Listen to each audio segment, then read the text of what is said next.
Jangan lupa like, komen, dan subscribe channel YouTube TVRI Bengkulu, serta nyalakan lonceng notifikasinya.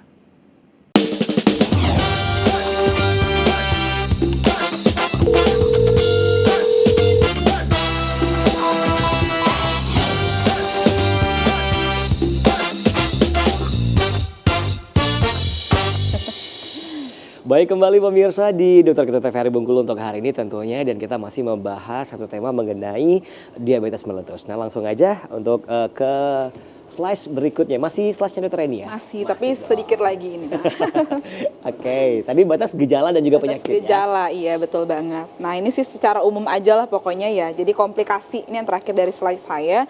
Jadi komplikasi untuk kejadian dari diabetes mellitus itu sendiri kita bagi dua. Ada yang namanya komplikasi akut dan juga ada lagi komplikasi yang kronis. Kalau komplikasi akut ada kondisinya kita tuh kekurangan gula darah atau kelebihan gula darah banget. Jadi kalau misalnya kekurangan gula darah kita ngomongin hipoglikemi, kalau misalnya kelebihan banget kita ngomongin hiperglikemi. Gejalanya kalau misalnya sama-sama nih nantinya bisa nyebabin penurunan kesadaran. Kalau misalnya hiperglikemi ditambah lagi nanti pasiennya bisa aja sesak gitu kan, ada kondisi yang namanya ketoasidosis nantinya diabetikum gitu kan. Jadi ada yang turun gula darah juga ya, Dok? Ada. Jadi kalau misalnya pasien-pasien dengan DM tipe 2, makanya tadi kan juga kan ketika mereka mengkonsumsi obat, makanannya kan juga tetap masuk nih. Kadang-kadang kan ada juga nih udah konsumsi obat, makan enggak gitu kan. Jadi kan gula darahnya misalnya selama ini udah tertata nih, udah tertata. Dia nggak mau makan, tiba-tiba nggak mau makan, tapi tetap minum obat gula. Obat gulanya tetap kan diminum terus kan. Nah, suatu saat kan bisa aja drop nih. Drop gulanya, jatuhlah dia ke kondisi hipoglikemi gitu. Untuk pasien-pasien yang punya riwayat diabetes mellitus lah ibaratnya ya. Nah, kalau kondisi yang kronisnya, ini yang kita tadi anggap. Jadi ada yang namanya mikroangiopati atau makroangiopati. Kalau mikroangiopati itu kita bisa lihat nih, di mata bisa jadi diabetik retinopatik. Jadi kan apa sih kondisi itu? Jadi bisa aja terjadi kebutaan yang mendadak juga nih pada pasien-pasien dengan DM. Hati-hati juga. Nah terus juga ada apa? Nefropati diabetikum yang berhubungan sama ginjal nantinya. Atau bisa juga ada yang berhubungan dengan penyakit-penyakit di area kaki nantinya. Kayak misalnya peripheral arterial disease. Atau misalnya berhubungan ke jantung nantinya bisa aja penyakit jantung koroner. Nah atau yang berhubungan dengan ke otak ini yang stroke tadi. Nah kalau ini dia menyerangnya, ini kan makroangiopati. Jadi pembuluh darahnya agak-agak besar-besar juga ya. Walaupun nantinya kan ada yang berhubungan juga ke yang kecil-kecilnya.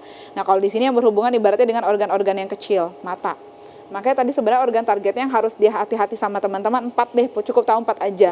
Ke otak dia bisa jadi stroke, ke jantung dia bisa jadi penyakit jantung koroner, ke ginjal bisa jadi penyakit gangguan ginjal kronik, lalu yang keempat bisa ke mata, adanya diabetik retinopatikum. Waduh, jadi itu yang harus hati-hati. Jadi kenapa teman-teman selama ini kita kontrol, tekanan darahnya kita jaga, gula darahnya dijaga, kolesterolnya dijaga, karena yang pengen dihindarin adalah akibat jangka panjangnya. Komplikasi kronis yang akan terjadi ke depannya gitu kan. Karena kalau nggak ibaratnya nggak ditata sejak sekarang, ya udah nanti angka untuk pembiayaan kesehatan lah ya, pelayan untuk yang kesehatan pribadinya akan jauh lebih memuncak lagi nantinya. Itu yang harus tetap dijaga sama teman-teman yang ada di rumah.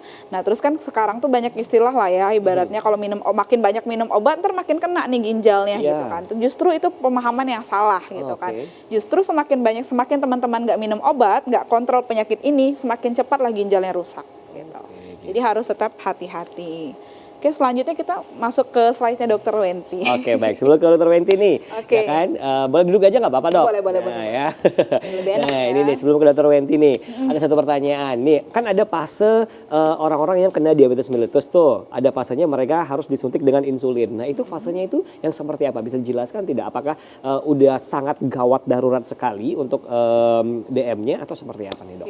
Kalau untuk pemberian insulin itu sendiri, tadi ya kan DM itu ada 2, DM tipe 1, DM tipe 2. Untuk teman-teman yang mengalami DM tipe 1, karena itu udah ibaratnya sel betanya nggak kerja sama sekali gitu kan, berarti mereka harus dapat suntikan insulin. Jadi nggak ada lagi, nggak bisa obat-obatan dari luar lah ibaratnya yang oral-oral gitu, nggak bisa. Jadi memang wajib insulin suntik.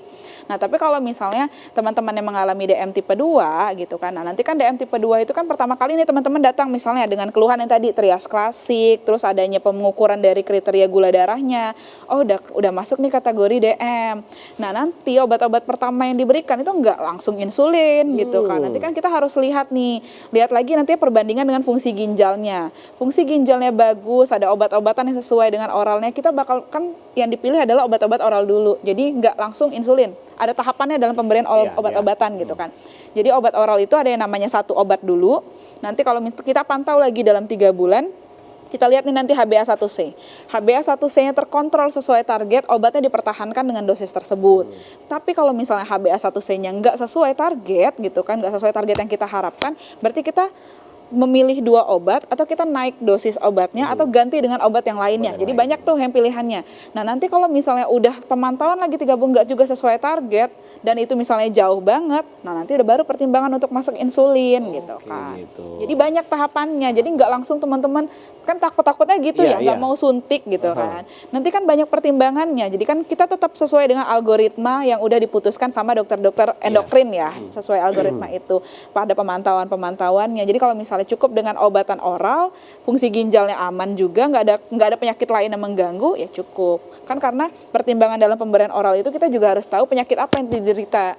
Ada penyakit ginjal nggak, ada penyakit jantung nggak, karena ada kontraindikasi untuk beberapa obat-obatan. Jadi untuk hal itu perlu teman-teman konsultasikan. Oke, baik. Pokoknya nggak sembarangan ya dokter. Nggak sembarangan. Baik, lanjut kita ke slide-nya Dr. Wenti. Udah nggak sabar lagi nih kayaknya nih ya kan. Panjang kali lebar ya.